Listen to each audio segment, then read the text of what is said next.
hostages. I want to bring in Eylon Levy, a spokesperson for the Israeli government. Thank you for joining me, sir. Can you confirm all 13 of the Israeli hostages are now back in Israel?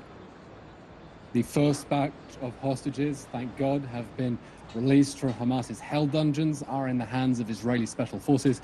They've received preliminary medical attention and they're now en route to hospitals where they will be reunited with their families, or rather, should I say, what's left of their families. Many of them, of course, their families were murdered on October 7th. Some are being separated from relatives, male relatives who are still stuck inside the Gaza Strip. Definitely a fantastic first step, incredibly moving for Israeli society. But let's remember, that still leaves 215 hostages inside the Gaza Strip. And none of us here are free until all of them are free. We are committed to that pledge. There will be no one left behind. You said that they have undergone this initial medical assessment. What have you gleaned from the condition of some of these hostages? How are they doing?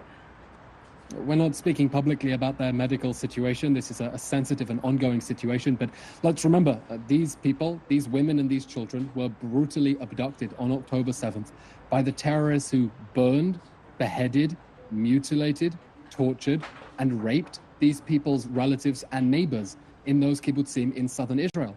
And since then, they have been held in the dark and their families have been kept in the dark. Though we're not given any access to the Red Cross, we had no information about their condition, no information about who was alive and who might be dead.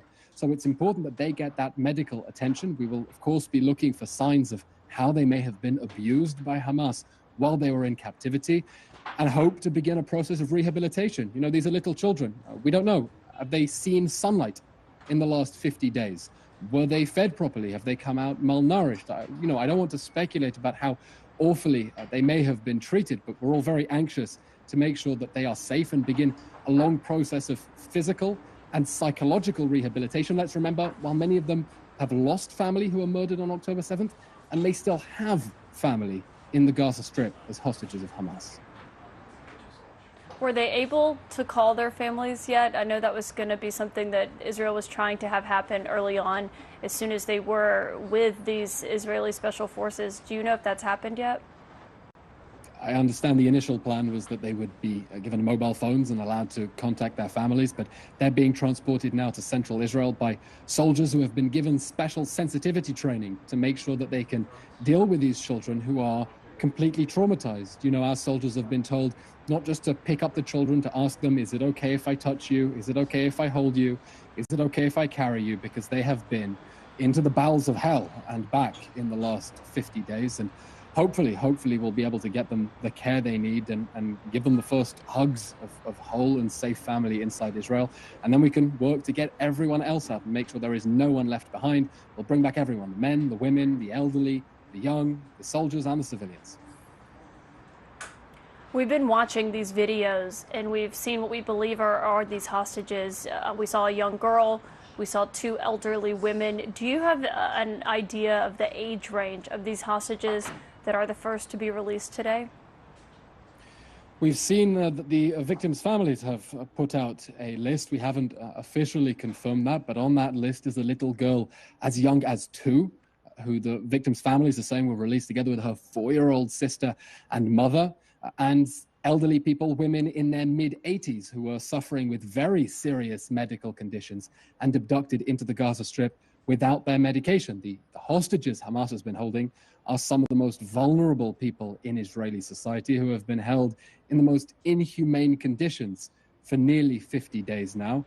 And we're hoping and praying for their health, and we hope that they're going to be able to recover, having been through an inhumane trauma that nobody should ever have to endure. So just to confirm, because there was a question of whether or not that was the little girl's mother, you say you believe it was a mother, a 2-year-old, and a 4-year-old from one family that is part of this group of 13?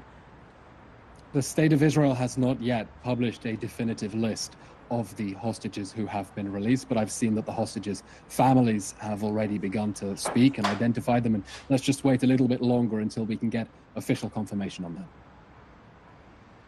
What was the Prime Minister's reaction, the wartime cabinet's reaction to seeing this deal that they signed off on actually come to fruition today, based on largely how we believe and officials had expected it to go?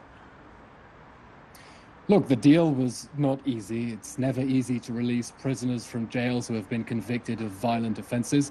And the prisoners we are going to be releasing from Israeli jails, many of them have been convicted of attempted murder, of stabbing people, of shooting people. It's never easy to do that, but it's a price that we're paying because we will not abandon our children in the hands of the pedophile rapists of Hamas. Of course, we're happy to have those children home. We understand that this is only the first stage, because as we get those 13 Israelis and 12 foreign nationals out of the Gaza Strip, that still leaves 215 people inside the Gaza Strip. Their hell, their nightmare continues, and we're determined to bring everyone back and proceed with caution and continue to apply pressure on Hamas. It was Israel's military pressure that brought Hamas to release those little children. It didn't suddenly wake up in the morning and realize it was evil to hold a 2-year-old child in captivity. It was Israeli military pressure, and we're going to continue putting that pressure on Hamas until we bring everyone back and make sure there is no one left behind. Does the way today went give Israeli officials hope that the rest of this process, the rest of the release of these other 37 hostages, will go smoothly? We would definitely like to see the process of releasing those hostages from captivity continue. We're still in very early stages of what is happening today, but we are cautiously optimistic.